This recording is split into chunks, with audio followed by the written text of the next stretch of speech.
So quickly, those of you who coach at the moment, or if you can remember when the last time you was coached, when you're coaching a game, what are the difficulties for you in terms of how you feel as a coach?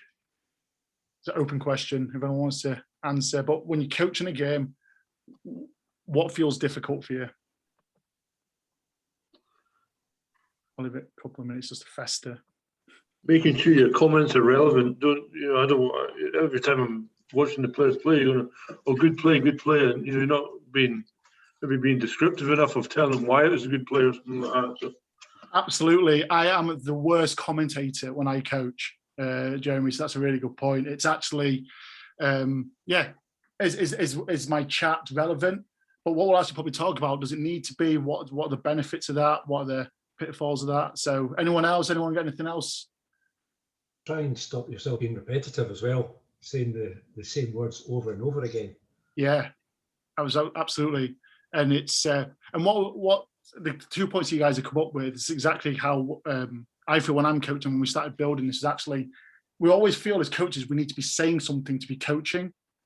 That it's our role as a coach to be saying, leading, telling as a coach. So what we're going to explore actually is the first part is what should we be looking for, and just giving ourselves almost a reason, stand back and start looking. So what I'm going to pull up in a minute, kind of like we've tried to really simplify 2 trains of decision making that you should be, that as coaches, we could be looking out at when we're watching a session or watching a game.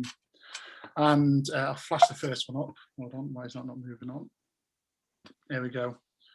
So the first one is this, which is when we're watching a session, our role as a coach is twofold. We're observing the player's performance, the skills, but concurrently we're also observing, is the session we've designed working? Is it achieving its outcomes? So that's a lot to do, and what I should probably have called it is coach's eyes, plural, because this is hard to do as one person. So I'm assuming you all, when you do coach, you all work together in teams. Is that right? Like maybe 2 or 3 of you on a pitch at a time? Yeah. So these are something that you can maybe split up on observation skills.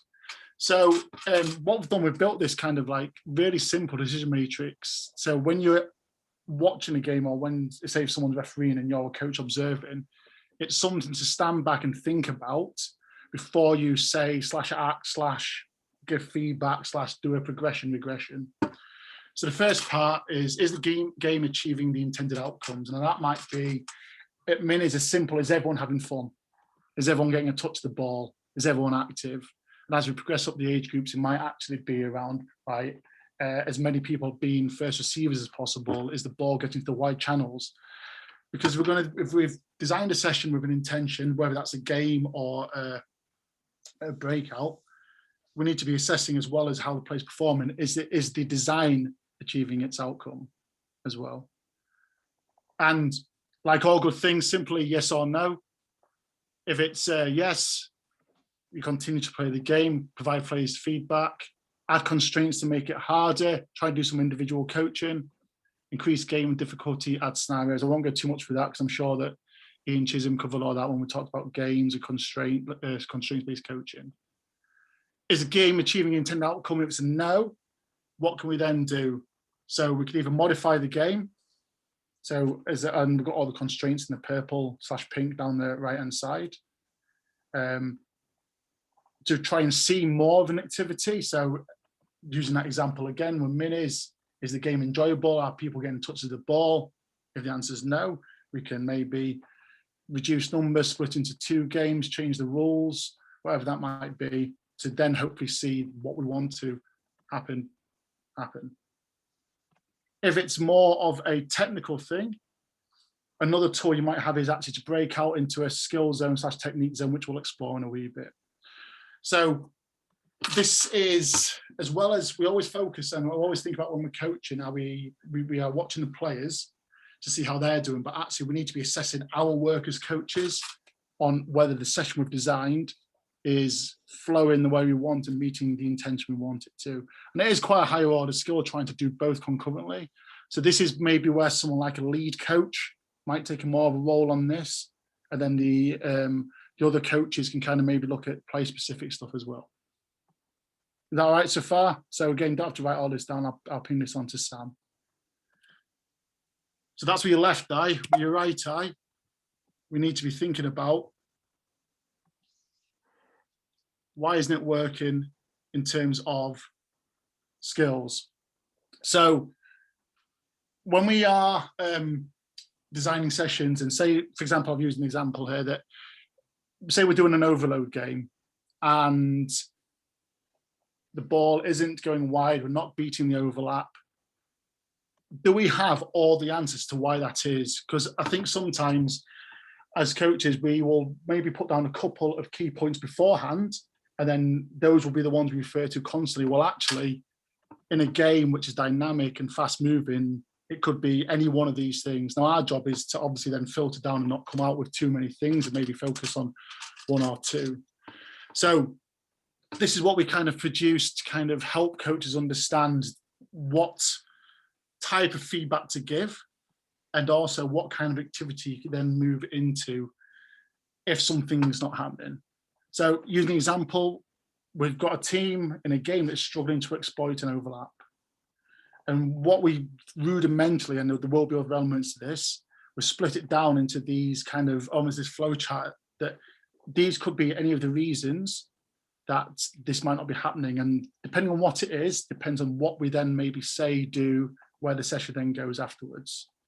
So it might be a technical thing. So accuracy and speed of pass might be any of these technical things here in the purple. So early hand catch and grab, hip square, ball transfer, follow through to target. And the key thing about these things are these are kind of personal physical movements that the player works on, as opposed to the other side, which are more to do with where are you in context with other things and other people and timings and things like that, which makes it more of a skill. So you've got the technical action of the pass versus the, and I don't know if you can see my screen, I'm doing inverted commas, the skill aspect of exploiting an overlap, which is the timing of the pass, whether we're too deep, too flat, how well have we fixed the defense, have we identified the space in the first place to then execute. So again, looking at the coach's eye, this is almost something that, and it's a challenge, and rugby is a complex sport, but do we have a full understanding of what we're trying to do? And this gets more complex for those who are coaching under 18, under 16 rugby, where there are far more tactical elements. For mini rugby's, it won't be as complex as this. It'll be mainly in kind of the purple box there with technical things. So you've got two coaches' eye things there, which we're putting out to coaches. Now I'm trying to put it to you guys across in a half an hour, 45-minute webinar. We spend a full day on these two things on a course, kind of really delving into it. But hopefully it just kind of, it's a bit of it's just something to look at, think about. And when we do go back to coaching, trying to develop a full understanding as possible of observation skills and things we could be looking out for. So Sam, I'll just pause there. If anyone's got any kind of questions on the coach's eye part there, what we've produced, it's pretty intense. I apologise for that, but just something. No one's got through with anything yet, but I mean, if anybody's got any questions, then feel free to jump in. My question would be to you, out of these boxes you gave, Wadey, how many would you look at within a session? So if we're looking at coaching, so I'm thinking about planning is a really pure thing. Or if we were skilled enough as coaches and we knew the game well enough, we could start with a game, have everything, and then just kind of move with the session. If you see what I mean. So if we start every session with a game, which we really advocate, and something might evolve, as I think as Jeremy mentioned earlier, that you'd see things as the game goes on, you comment on it, but then you're actually thinking, well, the session's not focused on that, so I'll leave it. But if you're seeing lots of it, then is that not a coachable moment? But ultimately, yeah, our job as coaches to take, let me just share my screen again. Hold on.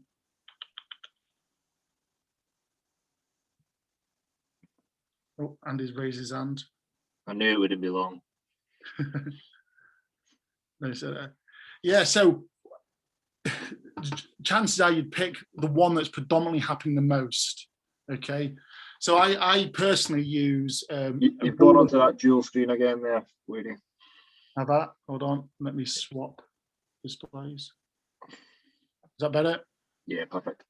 Sweet. So I personally have like a rule of 3. So if I see an individual, so I'll try to, as much as possible, let the first mistake slide no matter what. Just to note it. Same with the second one, I'll start to kind of think, all right, there's something here. And then once a third error happens and it's consistent, it's the same one, then that's a wee bit of a trigger for me to maybe explore that.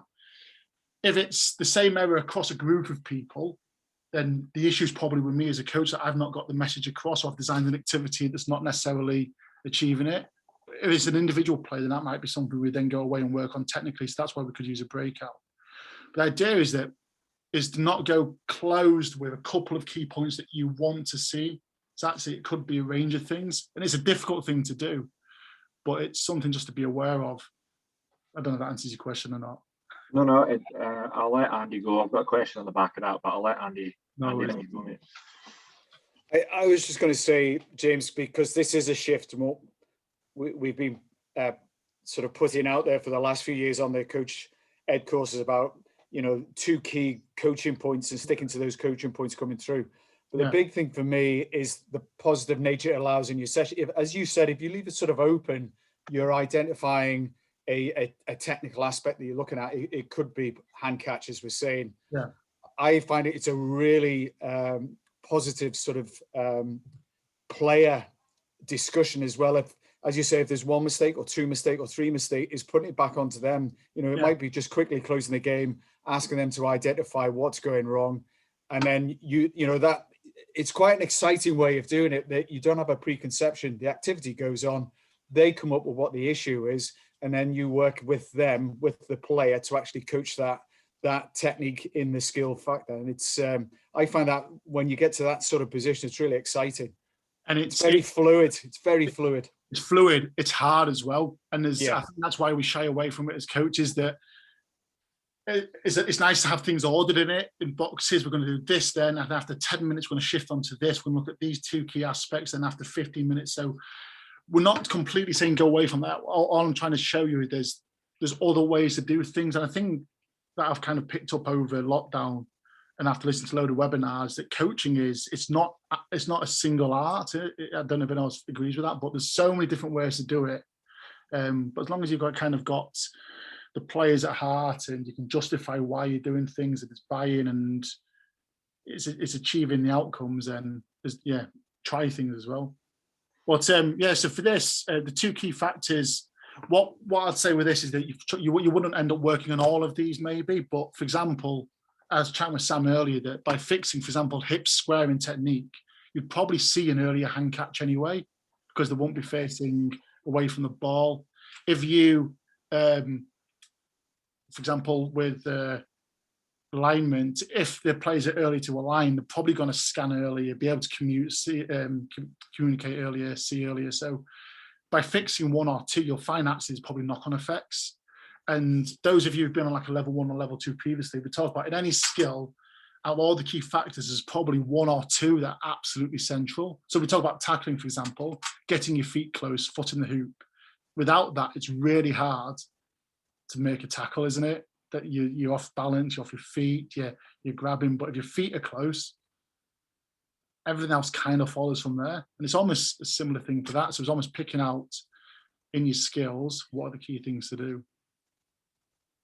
Sam, you had a question. Was that it? Just about which one to focus on? Well, it's just the next one was then how much would you be wary of information overload to players then? Yeah, I mean, I suppose our job is that as coaches, we will have quite busy minds, but I think, as the 2 guys mentioned earlier, that we've got to be really quite selective on what we put out to the players. That I almost think is that we're filters, aren't we? That we've got all this information, we're taking a lot visually. We've got our ideas of where we want the game to be. Then ultimately, we've got to say a snippet to a player or do one thing that's the player can won't forget, that's actionable. The timing of it as well. So make sure we're saying things during teachable moments. So it's all about not doing too much. And I shared an article with Sam about AFL players, and even at that stage, they realised that during, like, I don't know if any of you guys do video sessions with your players. I don't know if that's something you guys do, but they said these professional AFL guys do, and then they realise that actually a 20-minute session is a waste of time because players would just, there's too much to take in. So what they end up doing is sending just like WhatsApp, 1 or 2 WhatsApp clips to each player, and that was it. Going, right, that's your clip, absorb it in your own time, kind of thing. So I know that's a different sport and a different context, but it's really important, yeah, not to give out too much information. But again, this is where we talk about the coach's eye. He's trying to spot the thing that's happening predominantly and then hone in on that. But you might have to select from a range of these things which will be happening. So he's trying to go into that session with a relatively open mind on that skill, knowing all the component parts of that skill and technique, then be able to select from there. And it's hard to do. It's really, really hard to do. I've not nailed it yet by any stretch of the imagination. And I think it's hard to do as a coach. But I thought I'll put it out there anyways, maybe to get you thinking. Definitely did. No two ways about that. Happy days. I'll crack on. Let me share my screen again. Which one is it? Do that one there. Okay. Is that the right one, Sam? Yeah, that's the coach's eye again, the rugby skills, mate. That's the right one. Perfect. So we're going to explore kind of like, once we've seen and once we've had a look, is actually then how do we improve the players through our verbal feedback, and then also through our what activities we can do, because we don't always have to say something to improve a player. We might actually just drop in the right breakout or the right skill drill, which could do it for us. So first of all, I'll put this picture up here. This is what when we talk about feedback, this is probably the most common, I suppose, way of doing it, the huddle, the classic huddle. And just this, when you see this picture, just tell me what you see. Just shout out what you're seeing. I'm not bagging this guy, by the way, because actually we watched this session and he was actually giving really good feedback. But here's a snapshot in his huddle. What you're seeing? Lack of interest. Lack of interest from who in particular? Far right and far left. Aye. So the guys who aren't being talked to. Okay, so for start, so anyone else you're seeing? Heads down. Aye. So the reason I put this photo up is that this isn't always the best way to give feedback, and yet it's probably the main vehicle of feedback delivery we see in coaching. Is that coach speaks, everyone gets in the huddle, and then we talk. When is a huddle good, do you think? When can we utilize it? Because we're not saying don't use it. We're just thinking about what this next part is all about getting to do. Is just think about why you would use it and when you would use it.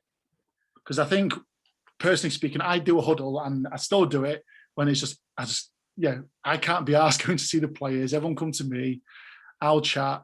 It'll be relatively generic, but there's probably a better way to do it. So when would you do a huddle is a question. And again, anyone?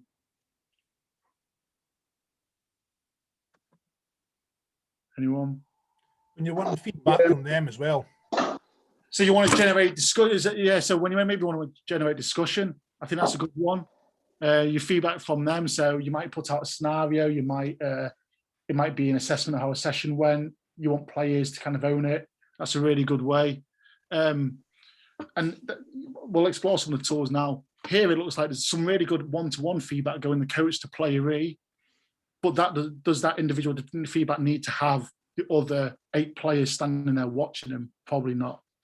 So this is just a trigger, just to kind of think about how often you stop and do huddles in your sessions at, and are there other ways of doing it? I think there was a couple of people had stuff on that. I don't know, Stuart or Jeremy, did you have anything to say on that? Yeah, look, sorry, I'm on mute because a lot going on in the background here. Apologies, but look, the huddle seems to be really relevant when you've got a need to generate collective understanding. If it's more team-based, feedback. And the point I just wanted to make a wee bit the earlier around games-based work at the start. a lot of games-based theory evolved from making the learning experience more meaningful, more relevant to the players, so they can see and experience the breakdown themselves. So therefore, they're more motivated to work on the solutions. Yes. And I think that's sometimes missed, because we sometimes approach the games-based work because it's just more effective skill acquisition work. But one of the reasons it's more effective is player engagement. When they recognise, they feel, they experience why it's breaking down. Absolutely. And we'll look at kind of that, and you feel free to chip in later, because we'll look at it. We're going to just touch on a few of the skill act tools we can use to kind of, for players who may be struggling in that game scenario, how we can kind of replicate that on a smaller scale and give them confidence within that. But it's probably echoes what Andy says, that if it's properly fluid and players can see that actually the next thing we're doing is because the coach has seen what I've done, that's fantastic. I'm really bought into it rather than coaching my agenda. So that's good. Thanks. So here we've got just a few tools for you to take away and think about. Games-based coaching is brilliant because it gives lots of activity. Players kind of figure things out for themselves. So one thing I want to try and encourage you is, I don't know why I've ordered like this, but on the right, coach, can you give as much feedback on the move as possible? That if you want to give individual feedback for a game, as a coach, you might need to be quite active and walk around the pitch and talk to players. So, for example, I've seen on it was on a level 2 course, and there was a coach developing wanted to develop the number 10s fly halves. So he actually positioned himself and moved behind, about 5 yards behind the fly half all the time, enough to be out the way, but enough that they could kind of see here, and was able to kind of prompt the player. What are your options now? Not necessarily asking questions, but kind of prompting them on the way. I thought that was quite a good way of doing it. So coaching on the move. Didn't need to stop the whole game. Was there, probably got a better kind of observation viewpoint of what that player was seeing. So I thought that was quite good as well. So coach on the move is a good one. I won't go too much into the top left one, tell and push. When I first started Scottish Rugby, and we always talked about really effective questioning, and I remember some of the competencies were like, you must ask a question, but I was actually chatting with Sam earlier, sometimes it's okay to tell. And those situations will vary. So I was actually thinking, for those of you maybe older players, and you've got also older teams, you've got like defense coach and attack coach. If you watch defense coaches versus attack coaches, you kind of see a different kind of way of operating. I don't know if this is overgeneralizing, but when I see defense coaches, they're usually quite energetic, quite bouncy, because defense in itself, tackling, moving, getting organized, is quite an energetic physical thing. Whilst I've seen attack coaches tend to ask more questions, a bit more reflective, because attack is, again, all about decision making and seeing things. So practicing use your tell and push. So you're telling your push. One thing we kind of talk about is the questions you ask. We talk about questions for clarification, but kind of on what Stuart said there, is that try asking questions where you don't know the answer or don't want an answer. Just explore what the players are thinking. Because sometimes, and all these things I'm completely guilty of myself, is asking a question of a player to tell them what I want to hear. But remember, at the end of the day, it won't be me playing the game. So you might want to ask a question to let them maybe come up with the wrong answer, have a go, and then you can then explore that and feedback to them later as well. And that kind of leads on to the bottom right hand, is completing the feedback loop. If you've had an interaction with a player, try to spend as much time with them as in the subsequent couple of minutes to see how they then get on, and then go, nice one, you've cracked it. Remember what we chatted about? Because I think sometimes, again, we give feedback, then move on quickly to the next player to give feedback, then move on quickly to the next player. And sometimes less is more, is maybe spending a few players each session to really go through this feedback loop process with. Not all feedback has to be verbal. So freeze frames are a great one. But one thing I'd caveat that with is that limit yourself to a certain number of freeze frames in a game. So a freeze frame, for those who don't know, is that if the game's happening and you're seeing something, for example, all the players are honeypotting around the ball, you might go freeze, and it gives them time to kind of look around and kind of see, all right, what's happening here, and gives a visual picture for what you want to try and paint. I've seen this used as a constraint as well. So if you want, if you're doing attacking stuff and you want them to kind of change the attack depending on what the defense is doing, after each breakdown, you might freeze the defense for 3 seconds. So it gives the attack time to process. And we talked about how players develop skill. First part is the input, the processing. And the great thing about games is that it gives a lot of process and lots of information. But for novice players, sometimes we need to slow that input down. So give them more time to process what they're seeing, to then react to that movement so they can then select the correct technique. And so my other half at the moment, she's doing teacher training. And I don't know if there's any teachers in here, but the big thing at the moment is like she's they're encouraging a lot of peer review and a peer assessment, even in primary school. So they assess each other's work. And that's something that we should be actively encouraging in as players, is that how can we use the team to kind of coach and feedback on each other? So I've set myself a challenge this year in a game that I will only go through team captains to then highlight something. And because we want to create leaders on the park, is let them go back. And they're the ones who want to feed back to me. So I'll try not to do any huddles, but using team captains is just go, right, in this game, what we're seeing, what we're not seeing, what we're doing well, what we're not doing well, right, go and have a go at telling the players. Because ultimately in a game, I won't be able to stop there and constantly talk onto the pitch. So using a team is a really good way of doing it. Really effective ways of using a team as well is that if you're having a game, so if you've got an attack and defense, how do the attack stress you? Or attack, how the defense made that really hard for you? And get them to kind of share the experience of how they played the game and maybe give encouragement to what the other team did as well. So there's just some tools that I haven't necessarily put them in any kind of order, but hopefully it will just kind of prompt you to look away from the huddle and just try a few when you get back to coaching. And also, just to reiterate their point, just because you're right doesn't always mean the player is wrong. You might not have seen it from their point of view. So again, just be open-minded. There's more than one way of doing something. So we talk about there's more than one way to pass a ball. There's more than one way to offload. There is more than one way to tackle, as long as it's safely.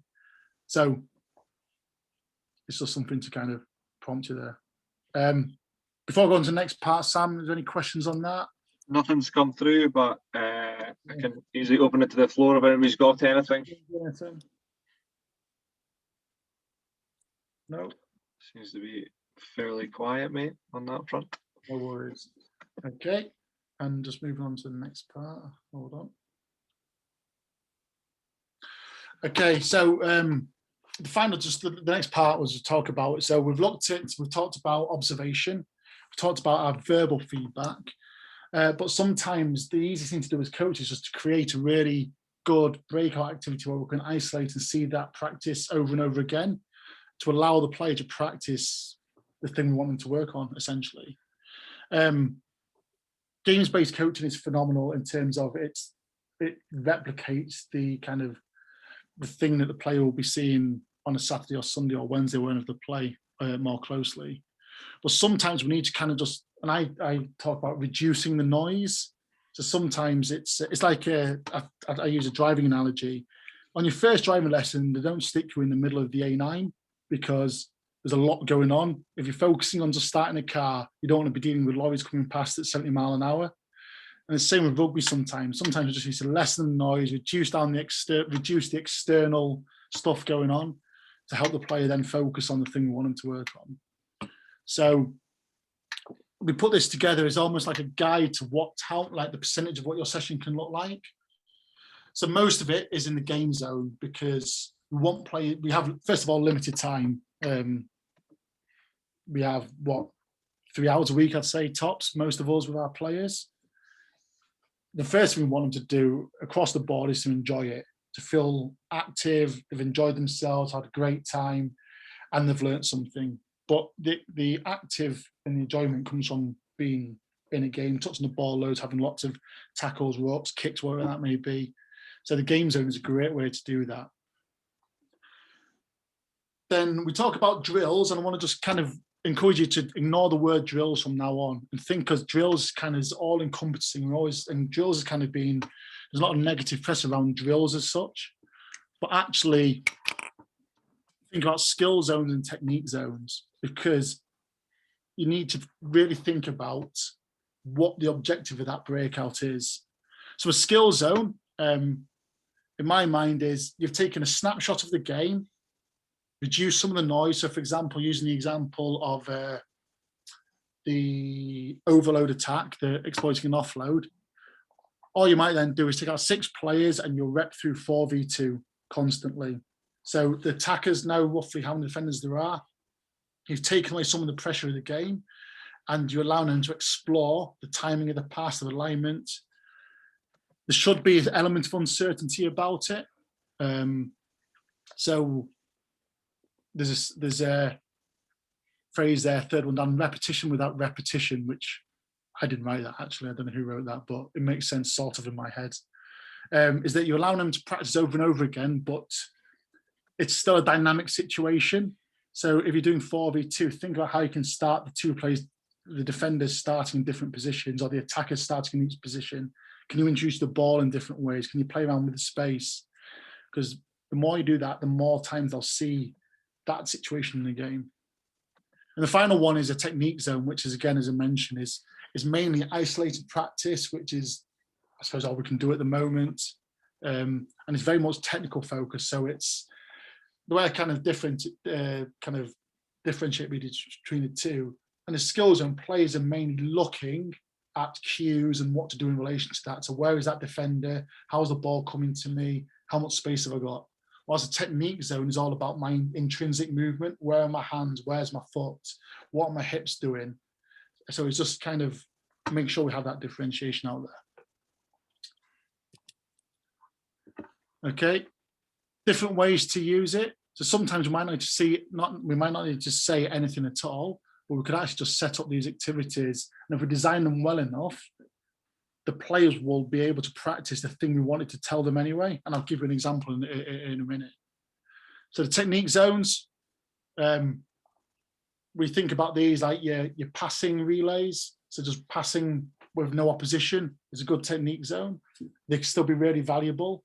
And you can really challenge through the space they've got to work in, or the time pressure, for example. When to do them, I wouldn't negate them completely, but think about in those 15 minutes before you start your warm-up, when players are running around, kicking at bot props, kicking at posts, people are chasing each other on the field. Can we set up little activities for them to work on? So whether it's diving, scoring a try for minis, or it might be setting a task of a certain amount of passes to make.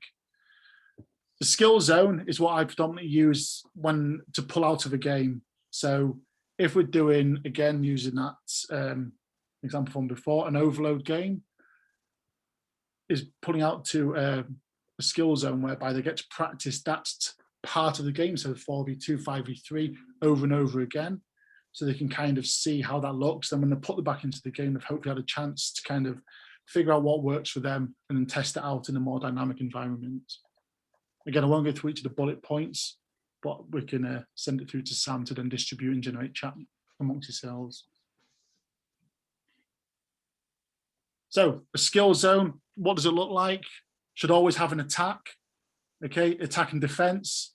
Otherwise, and I'm using passing as an example, what makes a good pass isn't necessarily the aesthetics of it or how the ball moves through the air, but actually what the outcome is for the person on the receiving end. Some of the best passes in the world are really shovelly tip-ons, but done at such good timing that it leaves the defender completely isolated. And if you look at Wales's first try against Scotland, the way that the final 2 players got the ball to re-Sam it before he stepped inside, they were standing still, they weren't moving the feet, which is usually what we talked about, and they just literally shoveled it on, but did it at such good timing that the players were committed and put the winger in isolated space. So a skill breakout, as defenders, there's an element of unpredictability, and it sort of looks like the game. And I'll give you an example in a wee bit as well. I've got 2 videos here, and this is an example of how we can use activities to kind of do the feedback for us. So using the example of tackling, a lot of times when you're doing tackling practice or tackling games, you'll talk about foot in the hoop and try and get your foot closer. And then you might go to a breakout. And these are 2 valid breakouts for tackling. But one, I think, does it better than the other. Not completely perfect, but I'll play this first video here. And this is a classic activity we see all the time. It's just a bit of tackle bag work, which is great for developing confidence, getting your approach, getting your foot placed and being able to tackle. And you'll see a couple there. But is there a better way to do it? So I came across this clip here. Still the same, still not bad, safe. It's safe, it's builds confidence, but what is this one developing more so than the other one? And you're not necessarily seeing it every rep, but play that again. What you're seeing that second activity more than the first one? Timing. Pardon? Timing. Yep. Anything else? More realistic body position. Yeah. And on that, there's a reason to get the foot in the hoop. So in the first one, there's no the player can just dive at the bag and there's no consequence if they don't get close. The bag's not moving, the bag's not going anywhere. The player will take it down because there's no resistance. On the second one, yes, you're seeing diving in, but they are having to do that interceptive movement, drive the feet close to a moving target. I mean, that one, he's Supermaned it, but we'll ignore it. But they are being a bit more deliberate in their actions. So the point of this is when you're doing activities, can you, for example, especially around contact, can you create it so there's a reason to do the thing you're looking for? So if the feedback is get your foot in the hoop, get close to the player, and I'm using this example here, which of these 2 would you maybe use? And again, it's something that as a club and Sam can help out is designing activities and designing breakouts that will hopefully kind of just make that more efficient for you. I think that's the last slide. There we are. That's my rambling for the evening. Rambling it was. So in summary, what I wanted to show you there was how your coaching mind moves through a session, to what you're looking at, which is a lot, through the feedback tools that you've got at your disposal, other than just huddles, then actually different types of breakouts and tools you've got to kind of not just so you can move out of the game to maybe give a bit more focus to certain players, so players can gain a bit more confidence in certain skills and activities. And yeah, so that was the purpose of that. And scene.